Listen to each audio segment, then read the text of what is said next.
जमलेल्या माझ्या सर्व तमाम हिंदू बांधवांनो, भगिनींनो आणि मातांनो,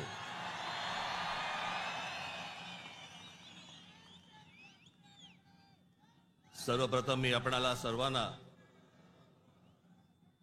गुढीपाडव्याच्या मनपूर्वक शुभेच्छा देतो।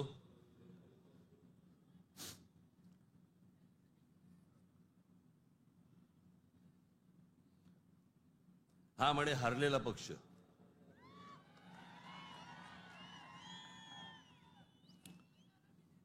झालं, निवडणुका संपल्या, सगळ्या गोष्टी झाल्या, पण आज गेल्या निवडणुकीमध्ये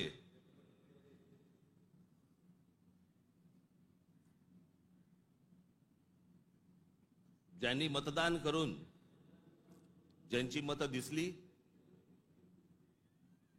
त्या सर्व मतदारांचे मी मनपूर्वक आभार मानतो। आणि ज्या मतदारांनी महाराष्ट्र नवनिर्माण सेनेला मतदान करून देखील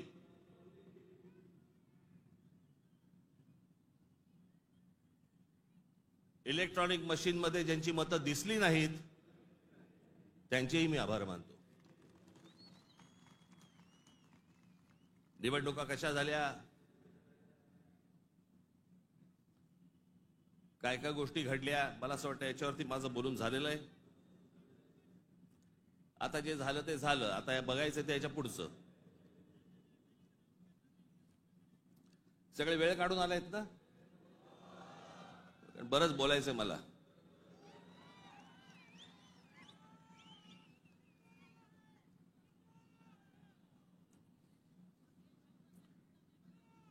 अनेक विषय, निवडणुका झाल्यानंतर अनेक विषय झाले, अनेक विषय बोलले गेले।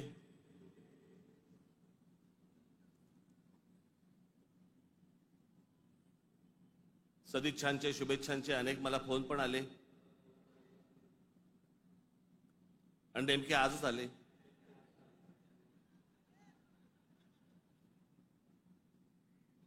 आज का आले याचे अर्थ मला समजतात, जरा जपून।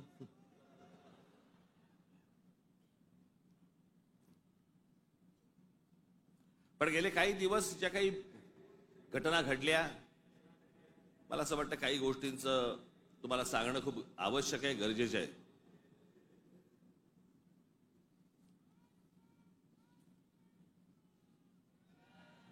त्यातला पहिला विषय म्हणजे कुंभमेळा। मी त्याशी म्हटल्याप्रमाणे ते आमच्या बाळा नांदगावकरांनी पाणी आणलं आणि मग मी त्यांना सांगितलं पिण आणलाय मी।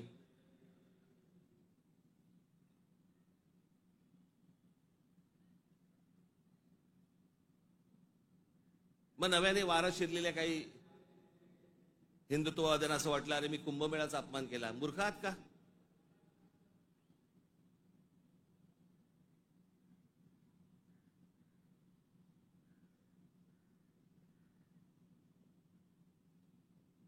ते आमचे नयन कदम जाऊन आले तिकडे। कुठे नयन? कसं वाटलं? म्हणे आतमध्ये गेल्यावरती असं झालं म्हणे। म्हटलं नाही, खालून प्रेत गेलं असेल एखादं।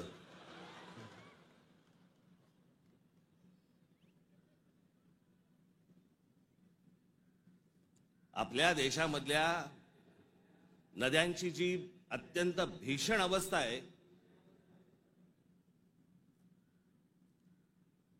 ज्याला आपण माता म्हणतो, नदीला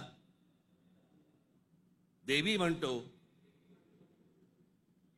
त्या नद्यांकडे आपल्या राज्यकर्त्यांचा, आज नाही, आजचे राज्यकर्ते नाही, गेल्या अनेक वर्षांपासूनचे, मला आजही आठवते, गंगा साफ करावी असं पहिलं बोलणारी जे कोणी व्यक्ती मला आठवते मला राजकारणातली, ती म्हणजे स्वर्गीय राजीव गांधी। राजीव गांधी ज्यावेळेला पंतप्रधान झाले त्यावेळेला त्यांनी गंगा साफ करण्याचं काम सुरू केलं। तेव्हापासून अजून गंगा साफ करतायत। त्याच्यानंतर आता 2014ला नरेंद्र मोदीजी पंतप्रधान झाले, त्यांनी तेच सांगितलं गंगा साफ करणार। आपल्याकडच्या देशांमधल्या नद्यांची अशी अवस्था आहे की त्याच्यामध्ये पाणी पिणं तर लांबची गोष्ट, तुम्ही आंघोळ केली म्हणजे मी माझ्याकडे आत्ता काही उत्तरेतले लोक येऊन गेले मध्ये आणि त्यांनी मला सांगितलं की कित्येक लाखो लोक तिथे आंघोळ केल्यानंतर आजारी पडलेले आहेत. पडणारच आजारी.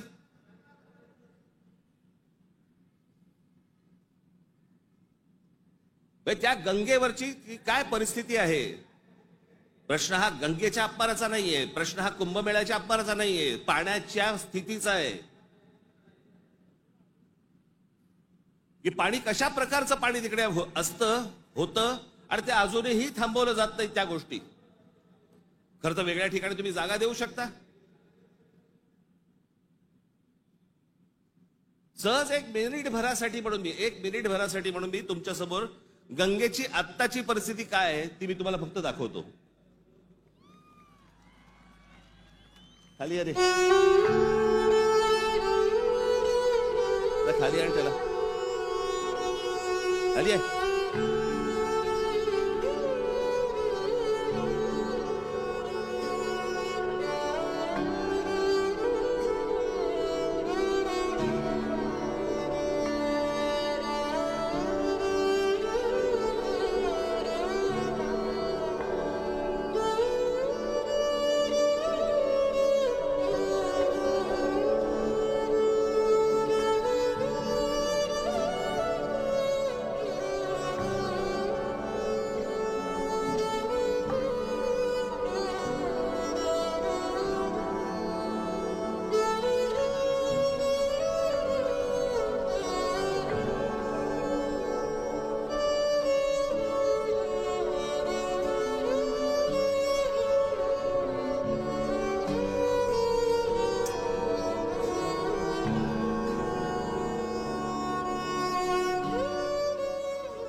ही गंगेची परिस्थिती आहे.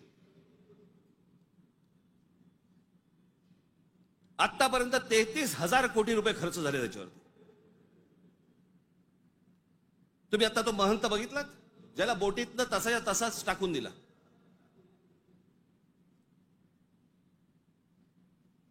तिकडच्या घाटांवरती तिथे प्रेत जाळली जात आहेत. नुसतं आपला अग्नी दिल्यासारखा करतात आणि तसंच प्रेत ढकलून देतात पाण्यामध्ये.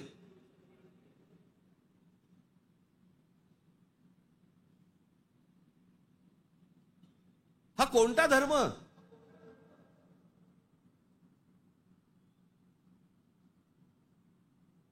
म्हणजे आमच्या नैसर्गिक आपल्या देशाच्या गोष्टींवरती जर समजा अशा प्रकारचा धर्म आडवा येत असेल, काय करायचं त्याचं.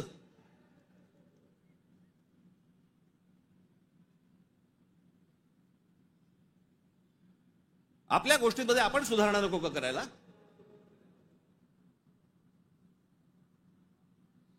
काळ बदलला, लोकसंख्या वाढली. 1000 वर्षापूर्वीच्या गोष्टी वेगळ्या होत्या, आताच्या गोष्टी वेगळ्या आहेत.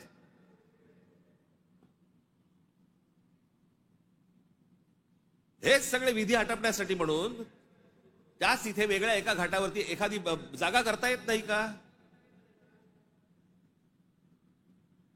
मग काय सांगतात लोक ऐकत नाहीत. ऐकत कसे नाहीत. दारू पिऊन गाडी चालवल्यावरती पोलीस पकडतात. हे समजल्यावरती लोक टॅक्सीने जायला लागले की नाही पिऊन. झाली की नाही सुधारणा.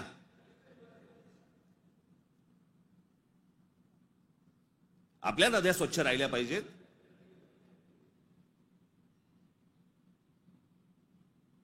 या सगळ्या नद्यांवरचे जे काही मधले मधले भाग आहेत इतके गलिच्छ आहेत, इतके गलिच्छ. आणि या नद्या बर्बाद कोण करतोय. आपणच करतोय. कशाच्या नावाखाली. धर्माच्या नावाखाली.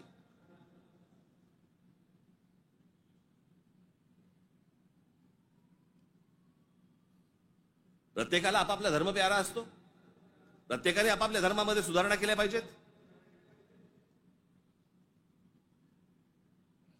मी ज्या वेळेला हे गंगेवरचं ज्यावेळेला मी पाहत होतो सगळ्या गोष्टी, मला कळेना हे कसं काय चाललंय.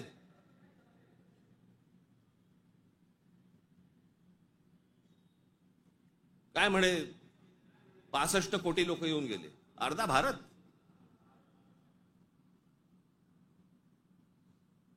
चला त्यातले आपण 5 लाख आपण पकडूया, व्हीव्हीआयपी आणि व्हीव्हीआयपी. बाकीचे काठावरच बसले असतील खो खो खेळायला, बरोबर की नाही? प्रत्येकाची जरी 200-200 ग्रॅम पकडली,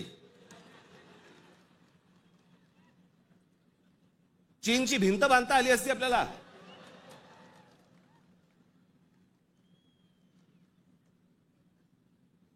बरं तेही कुठे गेलं? म्हणजे आपल्याकडे जे सगळे म्हणतात ना, झालं गेलं गंगेला मिळालं.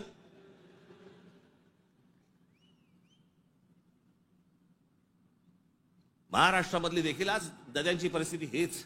आमच्या कोकणामधली सावित्री नदी घ्या, सगळं केमिकलने भरली आहे. मी आता आणलंय इथे तुमच्यासाठी.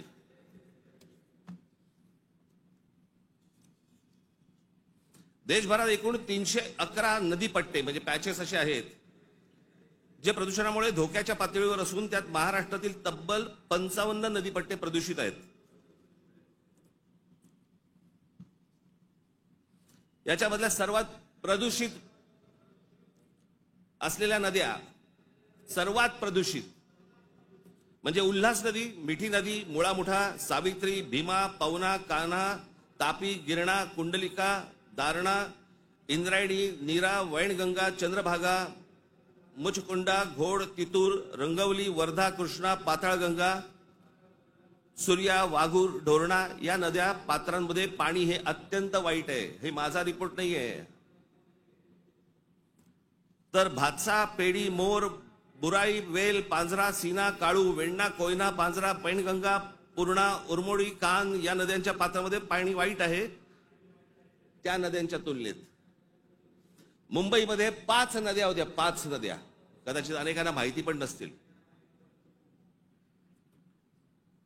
त्यातल्या 4 मेल्या. मेल्या म्हणजे मारल्या. सांडपाणी, झोपडपट्ट्या आणि या सगळ्या गोष्टींबद्दल त्या 4 नद्या मेल्या. आणि 5वी ही आता मरायला आली आहे, ती म्हणजे मिठी नदी.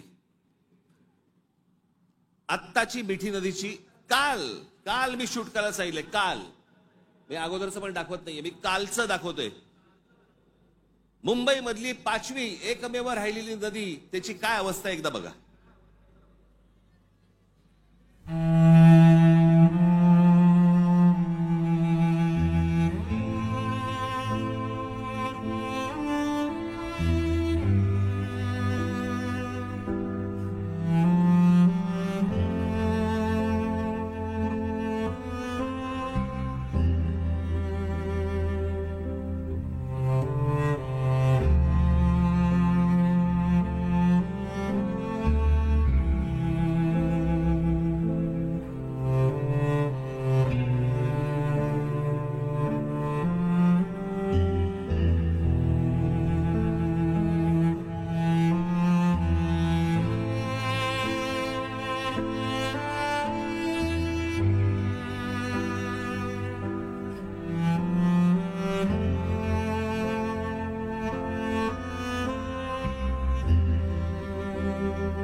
ही नदी आहे आपली. या सगळ्या नद्या मारून टाकल्या आपल्या लोकांनी. दरवर्षी येणार मुंबई महानगरपालिका म्हणणार की आम्ही मिठी नदी साफ केली. ही साफ जोपर्यंत आजूबाजूची वस्ती हटत नाही तोपर्यंत या नद्या कधीही साफ होणार नाहीत. आपल्या सगळ्या नद्यांमध्ये सगळीकडे केमिकल्स भरलेली आहेत. का? आमचं पोल्युशन कंट्रोल बोर्ड काय करतं? उद्योगधंद्यांना प्रोत्साहन, कारण उद्योगपती ह्यांना प्रोत्साहन देतात.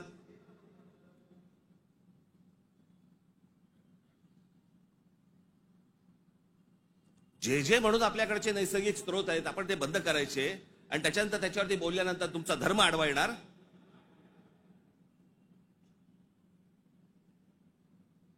धर्माच्या गोष्टी तर मला तर कोणी सांगू पण नाहीत या लोकांनी.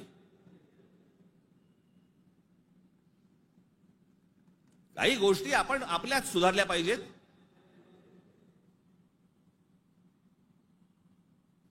मी मागे हा एकदा विषय बोललो होतो. तो विषय बोलल्यानंतर मी एकदा नांदेडला होतो. नांदेडच्या गुरुद्वारामधले जे तिकडचे जे काय म्हणतात त्यांना, आता मला त्यांना काय म्हणतात मला माहिती नाही. आपल्या भाषेत सांगायचं म्हणजे काय, तिकडचे गुरुजी असतील.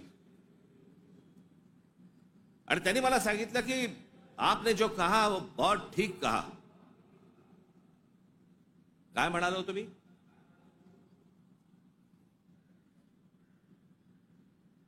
आमच्याकडे महानगरपालिका, जिल्हा परिषदा, ग्रामपंचायती, देशभर सगळ्या ठिकाणी आमच्याकडे काय भिंती रंगवल्या जातात, बोर्ड लावले जातात, झाडं जगवा, झाडं वाचवा.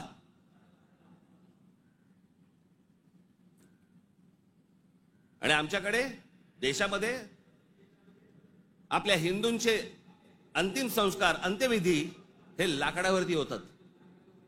कुठून येतं लाकूड? लाकूड येणार कुठून?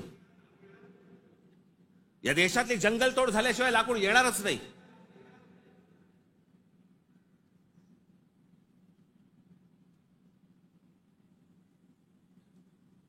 आणि ह्याला पर्याय म्हणून काय त्या इलेक्ट्रिक विद्युत दाहिनी आल्यात ना. काही जण असतात कर्मठ, नाही विद्युत दाहिनी नाही, आमच्या परंपरेनुसार. का विद्युत दाहिनी केल्यावरती काय कल्याणला उतरवतात?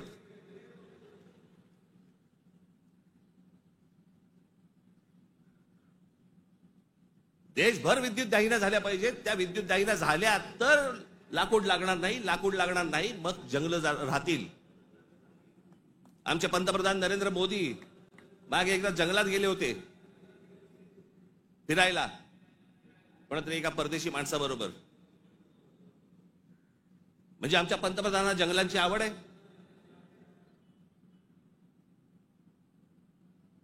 मध्ये त्या अंबानीच्या कुठेतरी त्या जामनगरला गेले, वनतारा का तंतारा काहीतरी. म्हणजे त्याला प्राण्यांची आवड आहे. मग प्राण्यांची आवड असेल तर जंगल जगवली पाहिजे. जंगल हे आपलं मुंबईचं नॅशनल पार्क आहे ना, हे नॅशनल पार्क संजय गांधी राष्ट्रीय उद्यान पवई पासून सुरू होतं, घोडबंदर पर्यंत तिकडे थांबतं. एवढं मोठं राष्ट्रीय एक काय नॅशनल पार्क एखाद्या शहराच्या मध्यात जगाच्या पाठीवर कुठेही नाही.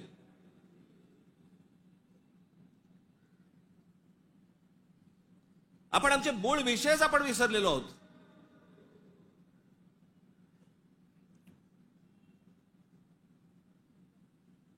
आमच्याकडे फक्त जंगलतोड सुरू आहे. म्हणजे आता मी तुम्हाला फक्त भारताचा जन्म मृत्यूचा आकडा फक्त सांगतो. जन्म मृत्यूचा आकडा म्हणजे लाकडं किती लागत असतील विचार करा, म्हणजे जंगलं किती तोडली जात असतील याचा विचार करा. भारताचा मध्ये जन्म आणि मृत्यूचा दर दररोज 81,746 मुलं जन्म घेतात आणि दररोज 29,679 मृत्यू होतात रोज. दररोज साधारणपणे 50,000 लोकसंख्या वाढत आहे. महिन्याला 24,52,380 लोक जन्म घेतात आणि महिन्याला 8,90,370 लोक मृत्युमुखी पडतात. वर्षाला 2,94,28,560 जण जन्म घेतात आणि वर्षाला 1,06,84,440 जण मृत्युमुखी पडतात.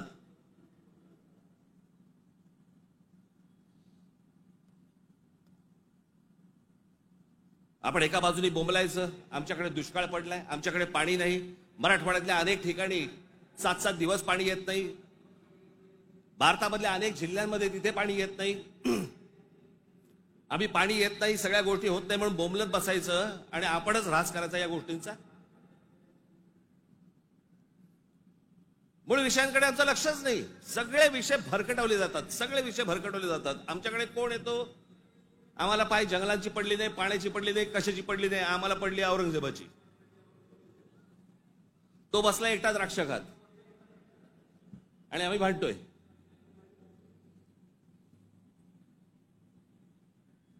औरंगजेबाची कबर राहिली पाहिजे का उडवली पाहिजे?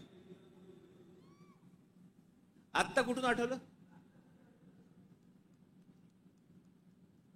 चित्रपटाने जागे होणारे हिंदू काही कामाचे नाहीत.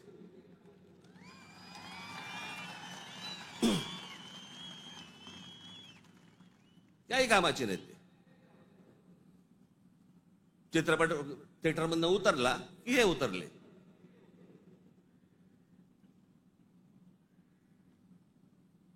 छत्रपती संभाजी महाराजांचं बलिदान तुम्हाला आत्ता कळलं विकी कौशल मेल्यावर?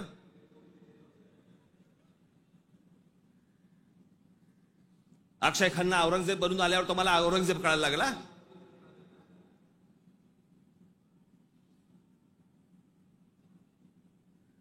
व्हॉट्सअप वरती इतिहास नाही वाचतायत. इतिहास वाचायचा असेल त्याच्यामध्ये पुस्तकामध्ये डोकं घालायला लागेल तुम्हाला.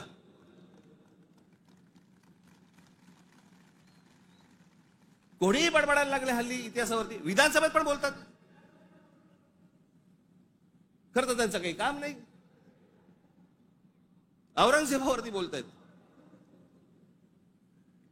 माहिती तरी का औरंगजेब काय प्रकरण होतं? हे बाहेरून आलेले सगळे लोक. औरंगजेबाचा जन्म गुजरात मधला, दाहोद नावाच्या गावामधला औरंगजेबाचा जन्म. आणि मग काय सोपं आहे इतिहासामधलं तुम्हाला जातीपातीमध्ये भिडवून द्यायला. यांना ब्राह्मणांनी साथ दिली, यांना मराठ्यांनी साथ दिली, मग तिकडे मराठी नव्हतेच, मग हे सगळं चोरून ब्राह्मणांनी केलं. हे सगळं बोलणाऱ्यांचा इतिहासाशी काही संबंध नाहीये. त्यांना फक्त राजकीय त्यांचं जे काही पोळी भाजून घ्यायची आहे तेवढंच फक्त काम आहे त्यांचं. त्यांना ना संभाजी महाराजांशी काही कर्तव्य आहे, ना औरंगजेबाशी काही कर्तव्य, ना कोणाशी काही कर्तव्य आहे. तुमची माथी फक्त भडकवायची.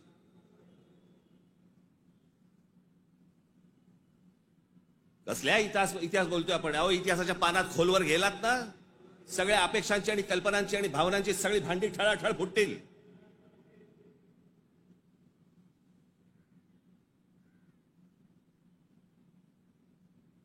या हिंद प्रांतामध्ये एक अत्यंत कडवट, एक प्रभावी असं एक स्वप्न ज्या व्यक्तीला पडलं त्या आमच्या जिजाऊ साहेब.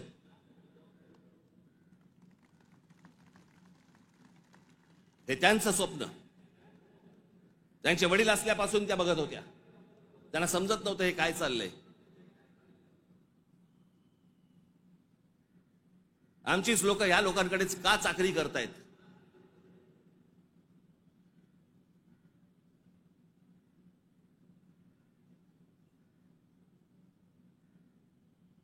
आणि छत्रपती शिवाजी महाराज म्हणजे या हिंद प्रांतावरती केलेला एक संस्कार आहे.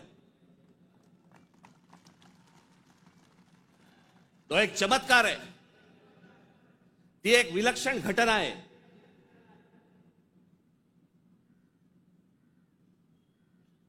छत्रपती शिवाजी महाराज हा एक विचार आहे. तो विचार जन्माला यायच्या अगोदर या देशाची, या देश कुठचा होता? देश नव्हताच तो. या हिंद प्रांताची काय अवस्था होती, काय परिस्थिती होती?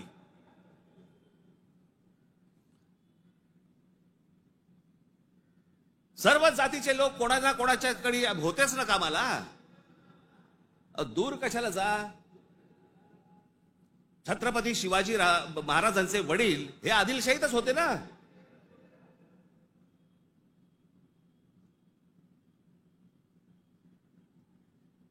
त्याच्यानंतर ते निजामशाहीत गेले ना. तो काळ वेगळा होता, तिवाळची परिस्थिती वेगळी होती. त्यांनी का तसे निर्णय घेतले? जे कोणी महाराष्ट्रामधले सरंजामदार होते त्यांच्या विरोधाचाच लढा होता ना शिवाजी महाराजांचा. हे सरंजामदार कोण होते? त्याला जातीत का पाहताय तुम्ही?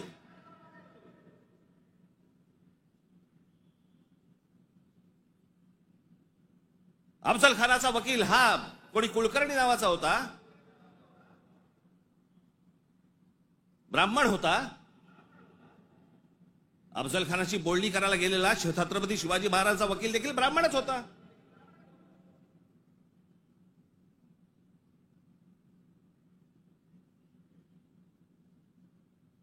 त्यावेळेला ही सगळीच माणसं वेगवेगळ्या लोकांकडे कामालाच होती.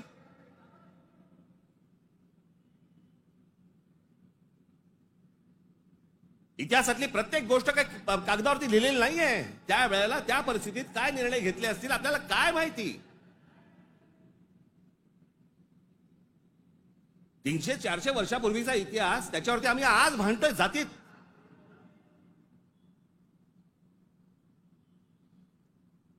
आग्र्याच्या दरबारामध्ये छत्रपती शिवाजी महाराजांच्या समोर संभाजी महाराज असताना संभाजी महाराजांकडनी औरंगजेबाची 5000 मनसबदारी स्वीकारलेली आहे.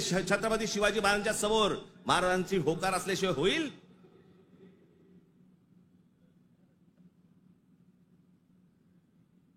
पण आता दरबारात अडकलोय, स्वीकारण्याशिवाय पर्याय नाही. आता स्वीकारू, नंतरचं नंतर बघू. राजकारण असतं ते. परिस्थिती काय, त्या परिस्थितीमध्ये कोणते निर्णय घ्यावे लागतात, काय परिस्थिती असते, आपण पाहणार आहोत का नाही. कशा अंगाने इतिहास पाहायचा असतो हे आपण कधी बघणार आहोत की नाही.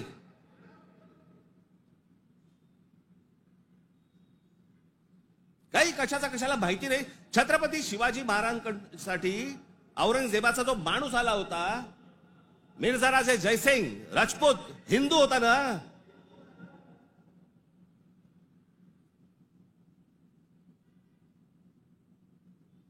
ज्या सिंहगडावरती आमच्या तानाजी मालुसरेंचा आज तिथे मृत्यू झाला, ते कोणाबरोबर लढाई झाला?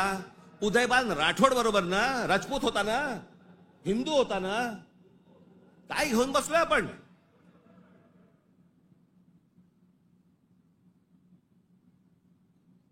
कोणत्या काळात जगतो आहोत आपण?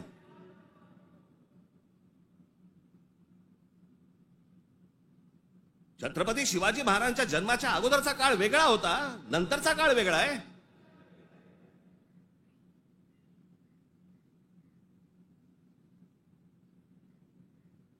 मी अनेकदा माझ्या भाषणांमध्ये मी सांगितलंय, परत एकदा सांगतो, औरंगजेब विषय निघालाय म्हणून.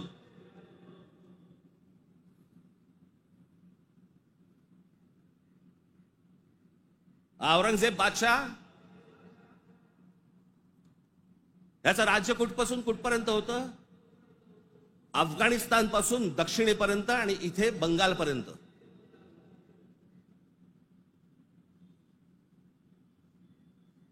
छत्रपती शिवाजी महाराज ज्यावेळेला आग्र्यावरनं निघाले, सुटले, महाराष्ट्र जेव्हा आले, त्याच्यानंतर राज्याभिषेक झाला 74 साली आणि 1680 साली महाराजांचा मृत्यू झाला, निधन झालं त्यांचं.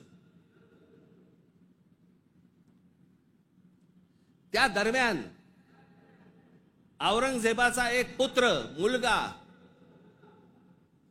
महाराज गेल्यानंतर दक्षिणेत आलाय आणि औरंगजेबाच्या मुलाला शह म्हणजे राहायला जागा बरोबर घेतलं. हे संभाजीराजांनी घेतलंय.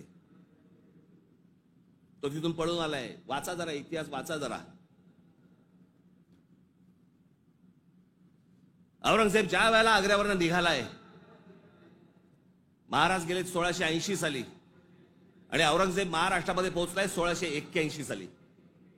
1681 ते 1707, 27 वर्ष तो महाराष्ट्रात लढत होता.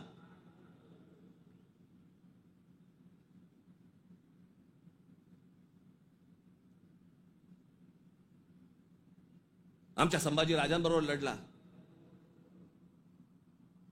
त्यांना क्रूर पद्धतीने मारलं. राजाराम महाराज लढले, संताजी धनाजी लढले आणि आमच्या तारा राणी साहेब लढल्या. या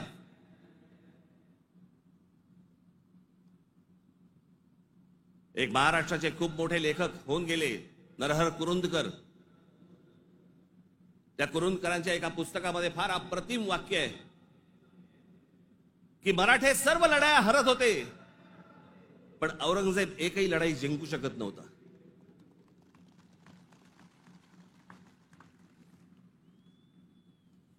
याचं कारण छत्रपती शिवाजी महाराजांचं निधन झाल्यावरती खरं तर औरंगजेबाने परत जायला पाहिजे होता आग्र्याला. नाही, तो इथे का थांबला? एवढा मोठ्या बलाढ्य प्रदेशाचा राजा, शहनशाह, एका 2.5, 3, 3.5, 4 जिल्ह्याच्या एका राजासाठी इथे ठाण मांडून का बसला?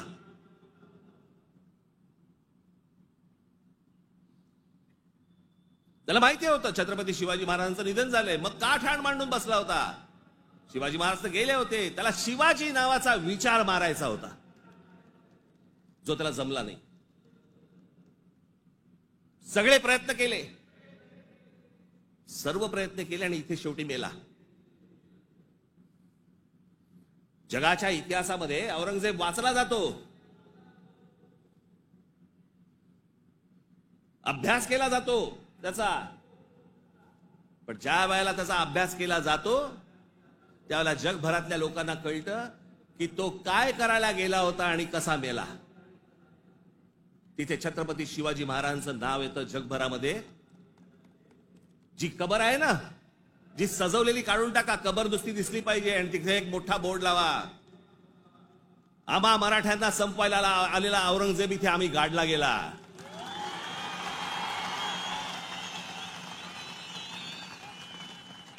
हा आमचा इतिहास.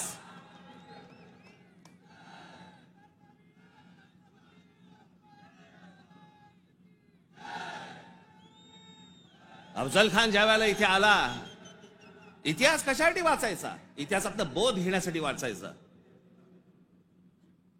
अफजल खान जेव्हा इथे आला त्यावेळेला प्रतापगडावरती मारला गेला खाली, तिथेच त्याची खाली कबर खोदली गेली, तिथेच त्याला पुरला. मराठीत एक फार अप्रतिम जो शब्द आहे ना, पुरून उरीन,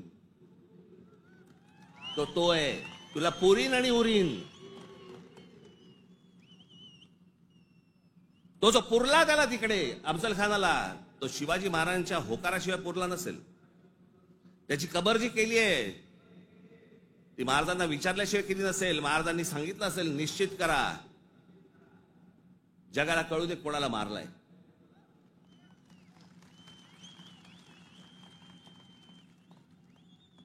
आपण ज्या मराठ्यांनी, महाराष्ट्राने ज्यांना ज्यांना गाडले त्यांची प्रतीकं नेस्तनाबूत करून चालणार नाही, ती जगाला दाखवली पाहिजेत, आम्ही यांना गाडलंय.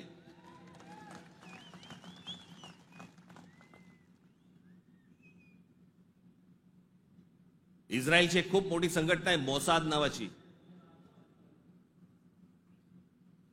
त्यांचं एक पुस्तक आहे. त्या पुस्तकामधली एक ओळ फार अप्रतिम ओळ आहे आणि त्याच्यात त्यांनी दिलंय की आम्ही अनेक स्मारकं बांधली इथे इस्रायलमध्ये, पण अनेक लोकांची आम्ही स्मारकं बांधली नाहीत. का? कारण ती जर बांधली तर जगामध्ये ते कृत्य आम्ही केलंय असं जगाला कळेल, म्हणून आम्ही नाही बांधली.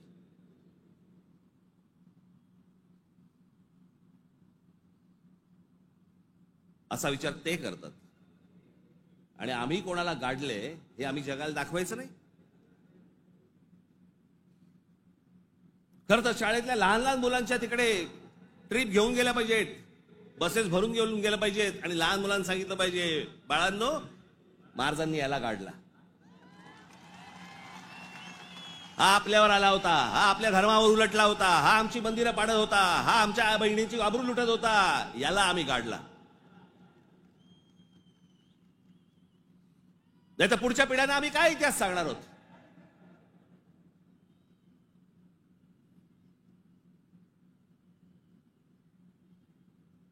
माझं महाराष्ट्रातल्या सर्व तरुणांना आणि तरुणींना माझं सर्वांना सांगणं आहे, खास करून तरुणांना आणि तरुणींना,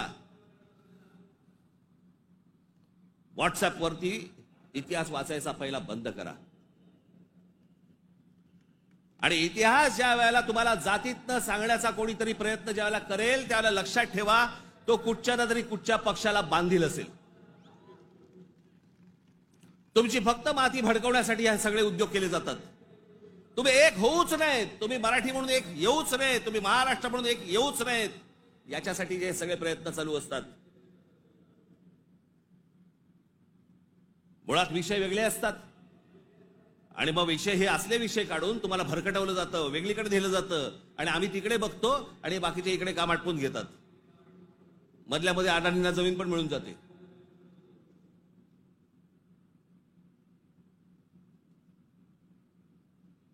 मुंबईचा विमानतळ दिला अदानीला, मग अजून कुठचा नवी मुंबईचा दिला अदानीला, मग आता पालघरचा दिला अदानीला, मग तिकडचं बंद दिला अदानीला. अदानी हुशार निघाला, आम्ही अडाणी निघालो.